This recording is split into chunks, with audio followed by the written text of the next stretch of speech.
right, part two of today's episode of Archer Monologues. I'm Dee McClung. The previous show, I was expressing a few thoughts on Donald Trump and Hillary Clinton. I'm going to continue that for a while. I'm offering a critique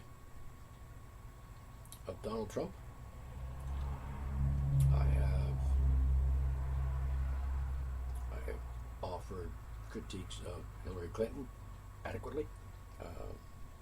The truth about her, or the information, data, the evidence against her is prevalent, overwhelming. The internet is loaded with it. You can find all kind of reasons why Hillary should not be the candidate for president, should not be running for president, should not be permitted to be president. The evidence is overwhelming. And even if a tenth of it's true, even if only a tenth of it is true, if only 1% of it is true, it is enough. It is enough to put an end to her campaign.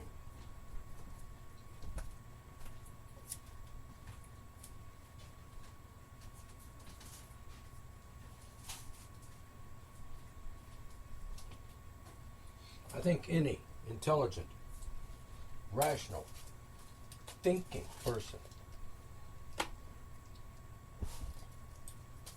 would have enough grounds, would have enough, at this point, enough information, enough evidence against her. Should be aware of that, at least a little bit of what's out there. It's enough to know that she's a monster, she's a psychopath, criminal, criminally insane.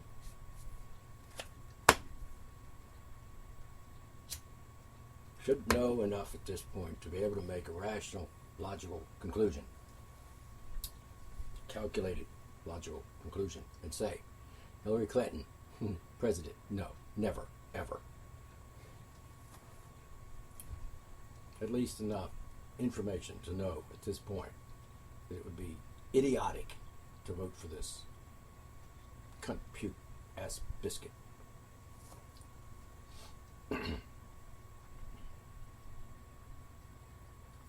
So,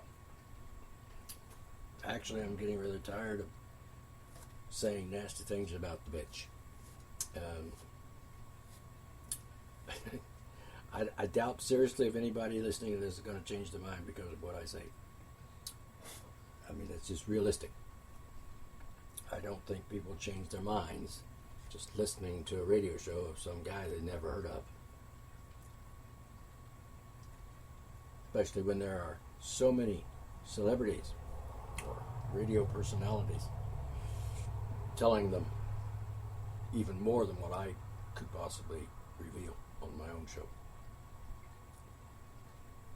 I would advise you to do a search, do a Google, look it up. There's plenty of reasons not to vote for that woman. And they're obvious reasons. You don't have to be a rocket scientist to figure this out. It's just insane. I mean, you could just say, oh well, I've got, hey, Adolf Hitler has been resurrected and he's running for president. And his name is, Hillary this time. Hillary Hitler. I guess there would be a certain percentage of Americans dumb enough, stupid enough, insane enough, ridiculous enough, absurd enough to actually say, oh yeah, I'm going to vote for that guy.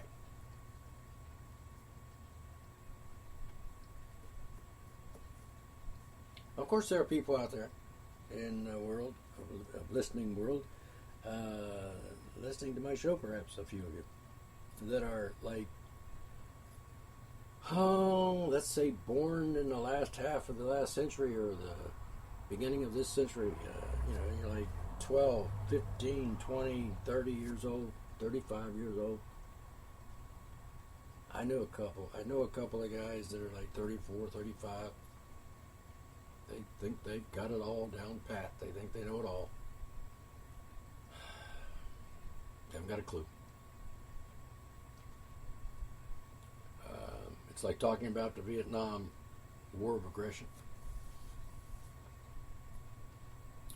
If you were born after that war, if you were born after 1980, you weren't there.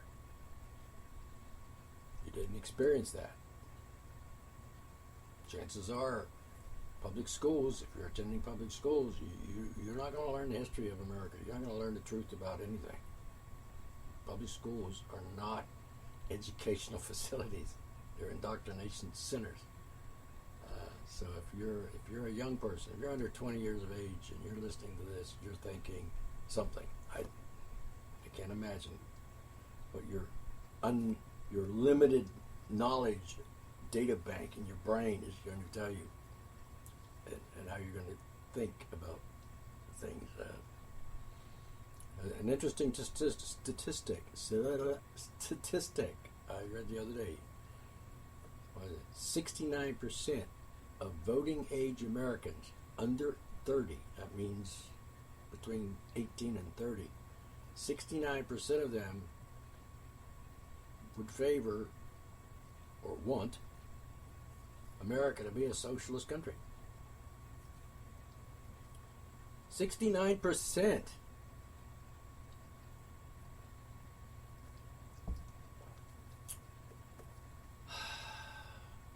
That's just scary. 69%. That's over 2/3 of people in that age bracket are in favor of a criminal government system, a socialist system. It doesn't work. Socialism doesn't work. It's never worked, ever. Ever. Any knowledge of history would tell you that. They even tried it back in colonial times, Jamestown or somewhere in Virginia, in the colonies. I can't remember exactly what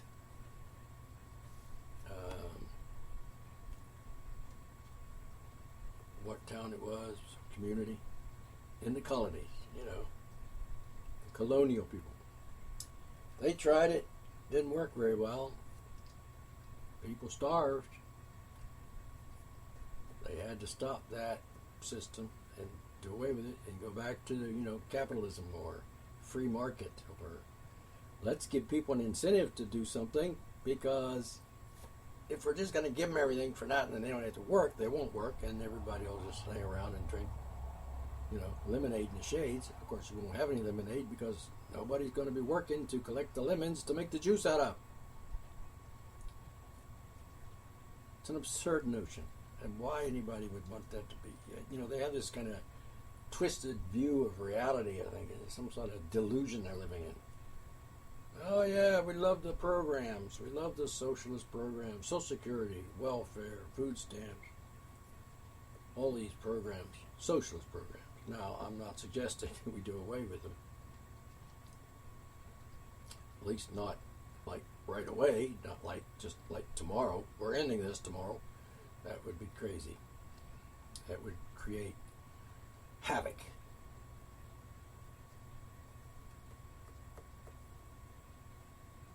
It wouldn't be a smart idea. But to continue on that vein and just continue doing that insanity with some expectation is going to actually work differently than it's ever worked before. Oh, it's never worked before, so let's just imagine it's going to work this time. Wow. That is the very definition of insanity. Particularly when we know it won't work. Last time, this time, or any other time. Just doesn't work. Unless you like living in a world that's run like the New World Order and 1984, George Orwell's little novel, nightmare novel. warning, and we just ignored it. I remember saying to myself back in 1984, hey, this is the year 1984. This is the year Orwell said, predicted.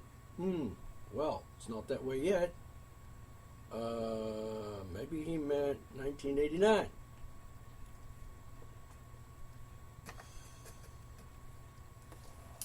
Well, I hate to say it, but it's pretty much here now. Been getting here since way before 1984. I also remember another thing back when I was in college. And I said, one day, Russia will become like America, and America will become like Russia at that time. And lo and behold, Russia has become a lot like America used to be. You know, free enterprise and so on. No socialism. And America has become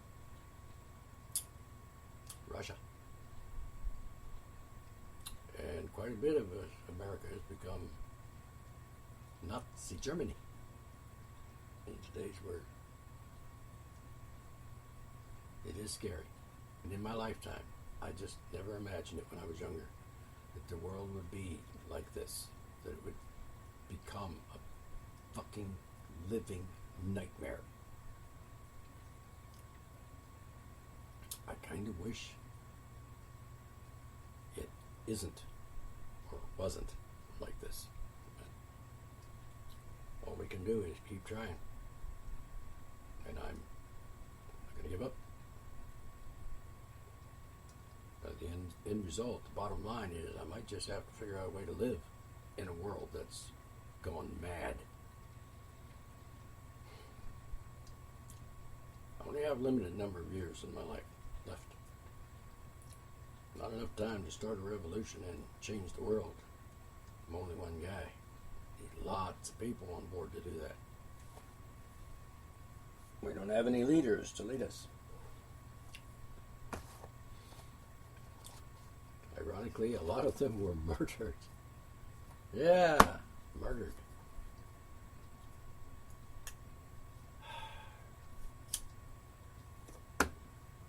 So, let me think about this Donald Trump guy.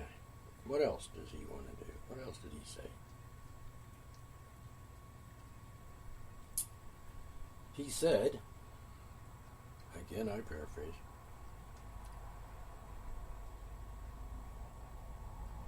when I'm elected, when I'm president, I'm going to make sure that all women are paid equal pay. Unless he intends to send a government agent to every business in his country, from every mom and pop store to Walmart to wherever, and all the government agencies, by the way.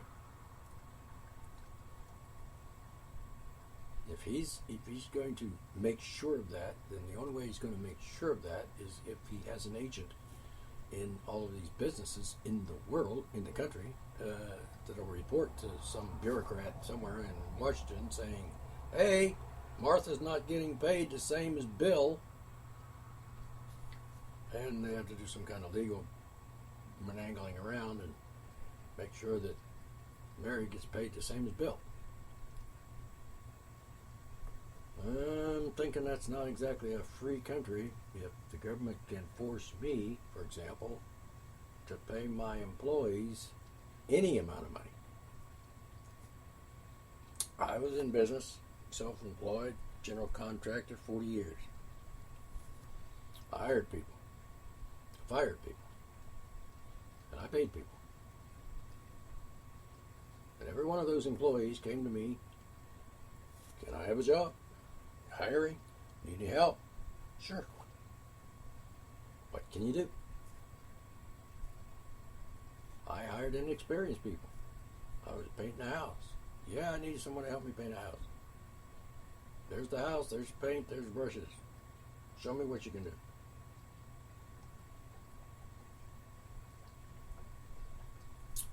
And they would say to me, how much does it pay?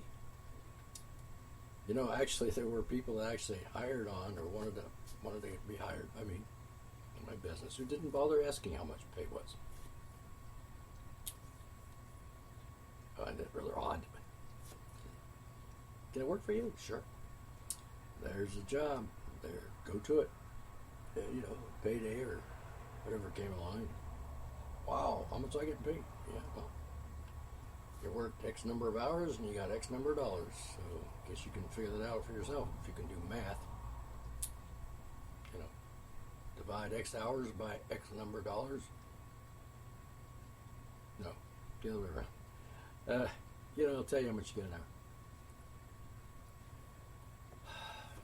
I hired men, I hired women. I hired some good people and I hired some doofuses. Some of them were women, some of them were men. Some of them were good, some of them were bad. Some of them were fired and some of them quit. Some of them just never came back to work after lunch. Can I have an advance on my pay? Go to lunch and give me something to eat. Okay, here's $20. They worked 2-3 hours. So I gave them $20, $10, whatever. They never came back. I guess they're still out to lunch. And that's been 10, 20 years ago.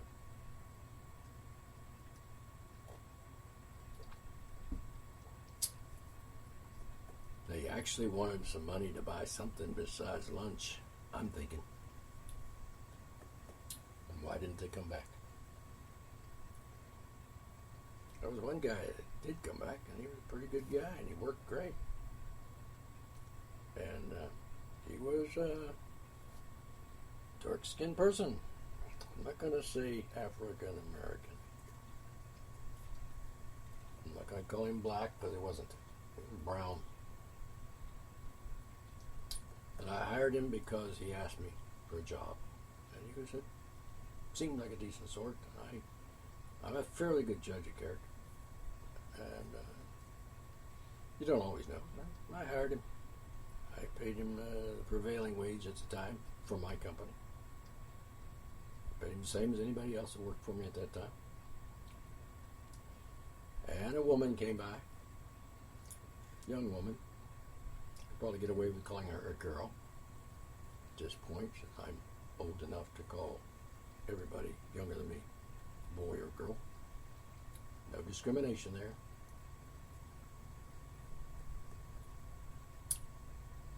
Politically correct, I'm not. She came, she asked. I said, sure. Can you paint? Yeah. Okay. Show me. How much? I'm paying these 3 guys this much, and I'll pay you the same.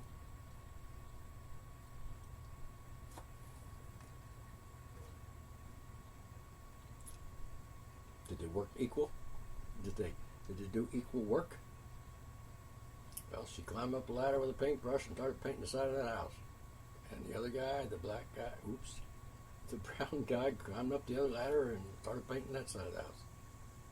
And the white guy over there started painting that side of the house. They got the job done. They did good.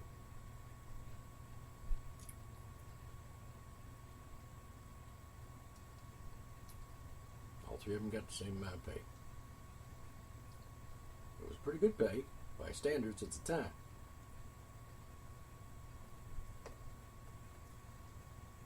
I think it's fair to say they made more money than me. However, that's not the point. So, at any rate, if he's going to put an agent, government agent, in every business in the country, including my business, if I was still in business, I would find that a little awkward. And I'd probably kick his ass and tell him to get the fuck off my property or my job site. I don't think that's possible. I don't think you can do that. That's some side of law, yeah. I don't think that the government has the right to tell me how much to pay my people. and I don't think your government has the right to tell my people to come to work for me. Not my people like in my slaves, I mean like people that were employed by me. Figure of speech. I don't think I would tolerate that. And if somebody working for me wasn't satisfied with the pay that I was giving them, offering them, when I hired them, they could negotiate. I always did. I never had a job in my life I didn't negotiate the pay. There were a couple of jobs where the negotiations were very short. On one occasion, the guy wanted me to work for him. He actually came to me, he solicited me. I need you to come and work for me. I need you. And he said, how much you want? I'll pay you whatever you want. Well, I'd like $2 an hour. That's way back in the early 70s.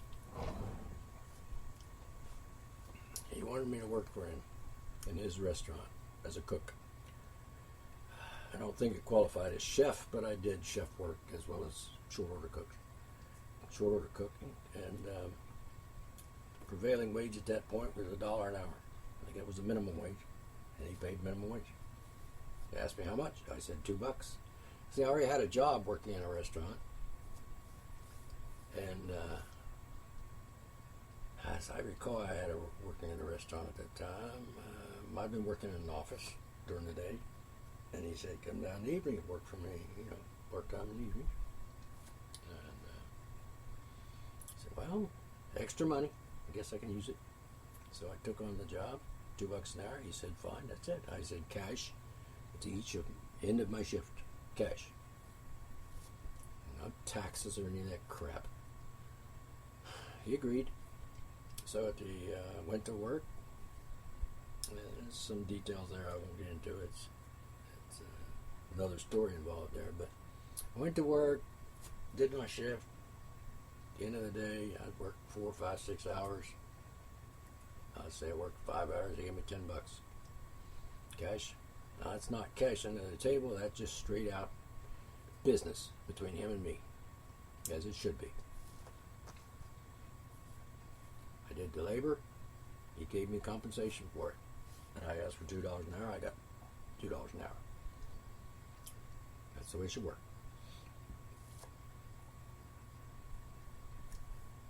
Equal pay. None of the other employees, none of the waiters and waitresses and car hops. It was one of those there curb service places. And they had a nice room in the back for high-class cooking and dining. Higher class of people. Not that the people that drove in their cars to get curb service were low class. I'm just saying that you get T-bone steaks, filet mignon, and lobster tails in the back room, and those were expensive. Or you could get a hamburger and a milkshake in your car, and the girl would bring it out to you. I got $2 an hour. Everybody else got $1 an hour.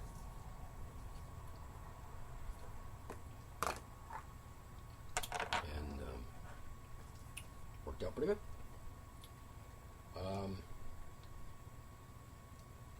I had another job working in an office at $2 an hour. I believe around that same time, maybe a little after that time. Maybe a few months or a little after that time. I was working in an office, filling out some forms, answering the phone, sweeping the floor for the boss. It was a construction company. They were building houses. In a project, not a project, but a housing development. Sam Breckenridge, Reedsville, West Virginia. And he hired me. I had a landlord at the time who wanted to be sure that he got his rent money, and I didn't have a very good paying job, so he got me a job working at the guy's office for $2 an hour. Well, I got married during that time, and I was going to have a kid. She was wife got pregnant intentionally. We knew what we were doing. Well, I did. And that's another story. And so I said, I can't live on $2 an hour. That's only like $80 a week, less taxes, of course. It wasn't a cash under the table kind of job. It was everything. I kept the books. I made out the payroll. That was my job, part of my job. And I said, I can't live on $2 an hour. And he had like 30 or 40 guys working for him, building houses, bricklayers and carpenters and roofers and plumbers and electricians and stuff, block layers. Most of them were alcoholics, by the way. I guess he favored them because he was an alcoholic himself. And he paid him $1 an hour. The highest paid guy was $1.25 an hour as the foreman of this crew. It was a young guy, about 22 years old or so. And I about my age at the time. And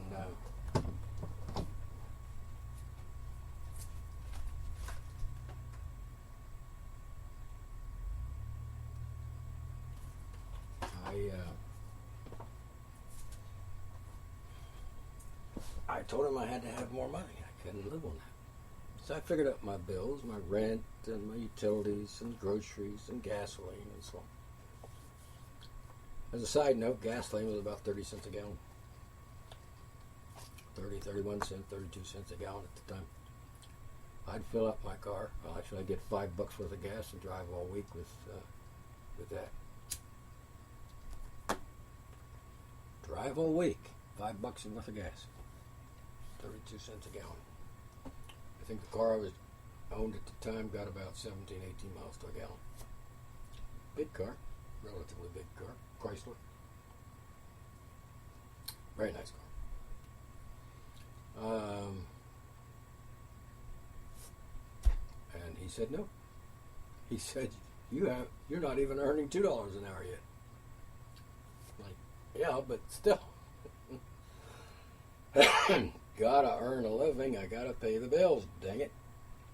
I mean, the wife's pregnant, gonna have a baby. I gotta pay the doctor for that stuff. Buy baby clothes and diapers and stuff. So I figured out I needed like $3.80 an hour just to, kind of break even and get by. Well, it's almost double what he was paying me. And unfortunately, he said no.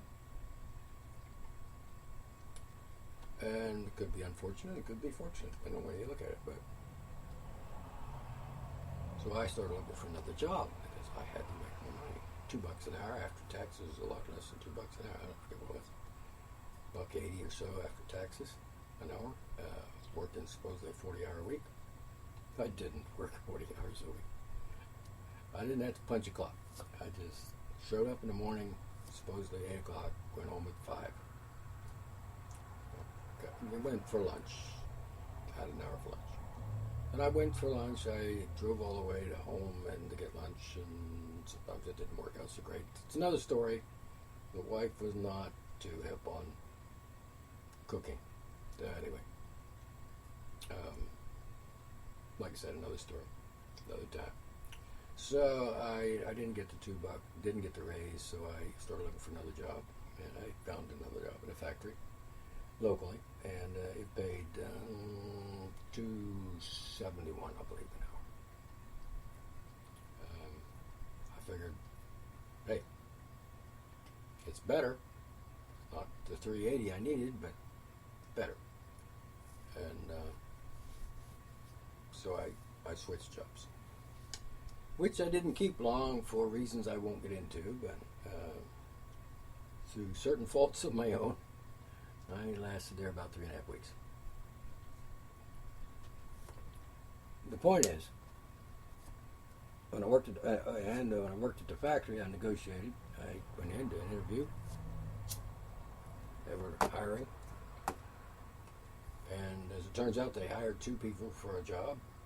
And I guess they figured we'll hire you both and see how it works out, and then we'll pick the best one for the job. And they needed a welder, which I wasn't. and they hired a guy that was a welder. So the competition was pretty clear there. He was qualified for the job. I wasn't. I'm pretty sure, you could figure out which one of us is going to get that job. So anyway, we were on trial period for like 30 days, whatever. And they put him to work on the welding because that's what his job was. He was trained or experienced in welding, and he welded. And as far as I know, he did a good job. And he deserved that job. But I didn't want to weld. I wasn't into that. I wasn't trained for it, and I had no interest in welding. I pretty much just did general labor in the factory. Cleaning up, I sanded large metal cabinets that were used, I think, for air conditioning units and so forth. And sanded all day long. Metal savings in my nose, up my ears, in my every orifice, all over, covered with metal shavings. If I'd have walked by a magnet, I would have just stuck to it. And $2.71 an hour was better, and I rather enjoyed the job. But it was a factory and a lot of routine and a lot of regimentation involved. Got to be there at a certain time. You got to work. You take your 10-minute break at a certain time. Go to lunch at a certain time. Quit at a certain time. It's like 7 to 4. 7 o'clock's a little early for me. Then and now. And, so that was a little bit of a challenge to get there on time. I was the last one in the building in the mornings, and the last one to leave, and I still was fired. I'm going to have to let you go, son. All right, you're a good worker and everything, but you got to show up on time. It's just the rule. But I worked hard, and if I came in 5 minutes late, I stayed 5 minutes after work. No, you can't do that because everybody's got to be out of here at exactly 4 o'clock. We got to close up the place because nobody wants to stay after that. Yeah, but they come in at 7 o'clock and have coffee break until 20 after 7. I come in at 5 after 7 and go straight to work. How is that fair? What the heck? I didn't come in and have coffee for 20 minutes. That's just crazy. And the quitting time is like 15 minutes till 4. Everybody, head for the locker room and the bathrooms and wash up their hands and stuff, and clean up and get their lunch pails and their jackets, and to be standing by the clock at 4 o'clock, like 3 minutes, 5 minutes till 4, and they're standing there waiting to go home. Waiting for that clock to go ding, 4 o'clock, and then they'd punch out, get out there. They're gone. I wouldn't even go to wash up and get ready to leave until exactly 4 o'clock. Oh, well, you can see where there would be a problem with the other people saying, but we want to go now. And the manager saying, you're holding me up. I need to get out of here. I got to lock up at 4 o'clock and go home. And I understood that. But so I tried to start. I was just conscientious. I thought that work meant work, and you get paid for working, not for goofing off. And you don't get paid for washing your hands and pissing before you go out and punch out to go home. So anyway, as a matter of principle, I thought that was unfair of them to let me go because I was 5 minutes out of kilter with their system. But everybody else seemed to do it all right, so whatever. But anyway, the guy that was best suited for the job of welding got the job, and that was great. I feel good for him that he did because he qualified for it. He deserved it. And he needed to work. I went home and decided I would find another way to earn a living. And I became a general contractor after that, and the rest is history, as they say.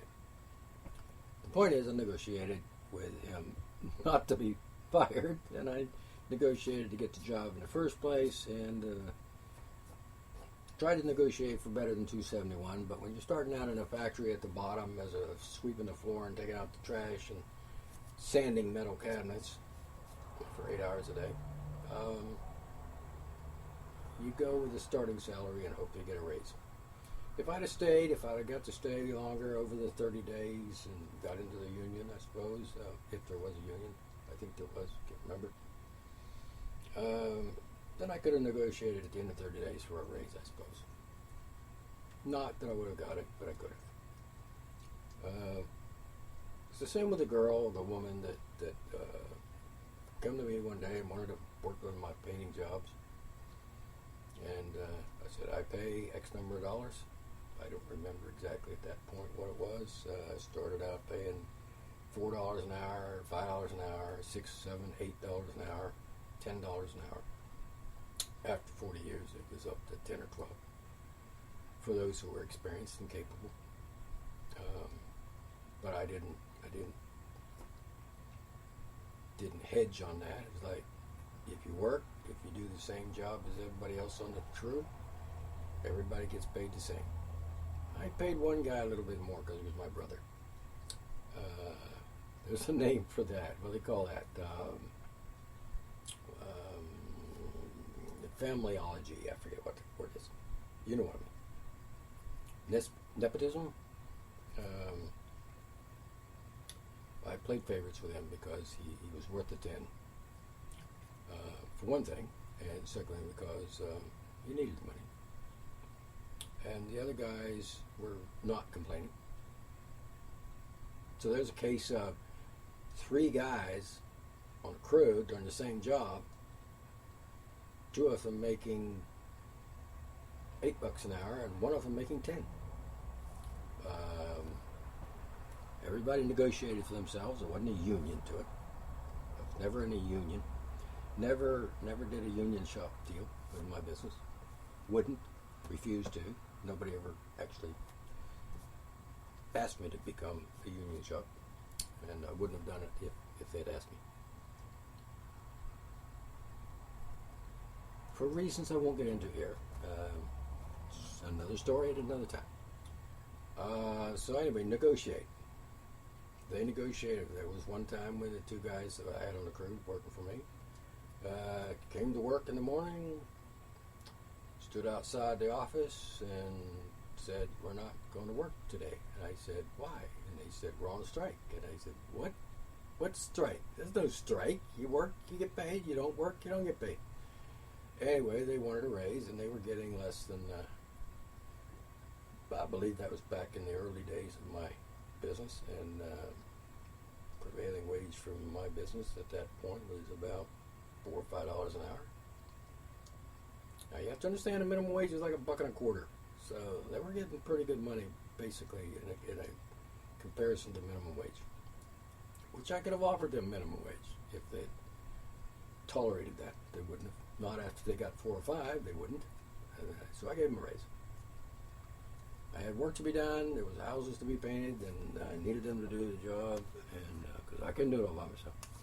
There was lots of work. So I gave them a raise, and they went to work, and that was that. But they negotiated. They threatened to strike. They called it a strike or a work stoppage for higher benefits or higher wages, and that was their right to do so. And I didn't have a problem with that, except it was rather inconvenient since they were just not working when I needed them to be working. But that kind of sped up the negotiations. It's like, I need you to work today. I need you to do it now. Let's get to work. Okay, I will give you the raise. And I gave them a raise, and probably not as much as they wanted, but they settled for it. They accepted the offer. We negotiated, which is the way it should be done. And they accepted my offer, and we went to work. And that was that. And as I recall, that's the only time in 40 years that happened. Once, with these 2 guys. One of them was my brother-in-law at the time. Kind of amusing, now that I look back on it. All right, so we're talking about the wages. So if Donald Trump is going to make sure all women make equal pay men, then I just wonder how he's going to make that happen. How could you possibly make that happen without having a government agent in every business? business. If I don't have an agent looking over my shoulder, I'm going to pay whatever I damn well please, and my employees will either accept it or find a job somewhere else. And that's just called free enterprise, which is the way it's supposed to be in America. Somebody came up with a phrase, arco-capitalism. No government involved in business, which is something I favor. All right. And so hold on just a second. I'll be right back. All right. We've managed to kill another 40 minutes. All right. We're good. All right. We spoke about Donald Trump and the prevailing equal pay for equal women, equal work, whatever. I'm not opposed to it, mind you. But I don't think the government should be forcing people to do anything. I think the non-aggression policy is the only way for government to govern. All right, I'm going to sign off and let go at that. Think about what I said. Give it some thought. You're welcome to leave a comment in the comment section if you have something to say. Try to make it relevant. Oh, by the way, the name of the show is Arctur Monologues, meaning monologue. I talk, you listen, or not. So if you want to leave a comment, go for it. Just don't be argumentative. And for God's sakes, don't call me names. Because, well, just don't. It wouldn't be a good idea. All right. Till next time, have fun, peace, and joy. Later.